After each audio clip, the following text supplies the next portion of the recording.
কোরআন রাখতে দেয় নাই। কোরআন রাখার অপরাধে ক্লাস 7 এর স্টুডেন্টকে নিয়ে রিমান্ডে নির্যাতন করেছে। আমার প্রিয় কেন্দ্রীয় সভাপতি দেলোয়ার ভাইকে গ্রেপ্তার করে 57 দিন রিমান্ডে নামে নির্যাতন চালিয়েছে।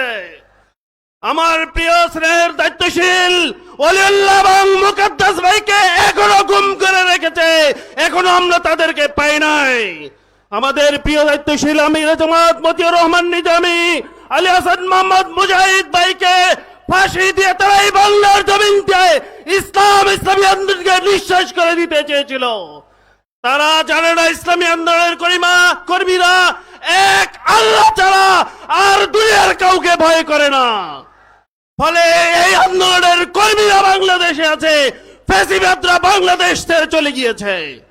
আমরা পার্শ্ববর্তী দেশ ইন্ডিয়াকে বলতে চাই, আমরা বাংলাদেশ অন্যান্য দেশের সাথে বন্ধুত্ব চাই, কিন্তু প্রভুত্ব বাংলাদেশের মানুষ মেনে নেবে না।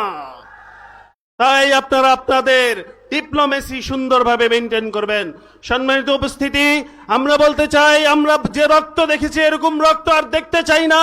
এই বাংলাদেশটাকে দল মত ধর্ম বর্ণ নির্বিশেষে সব মানুষকে নিয়ে আমরা একটা সুন্দর দেশ যেন উপহার দিতে পারি, এই প্রত্যাশা রেখে সবাইকে ধন্যবাদ জানিয়ে আমার কথা এখানেই শেষ করছি।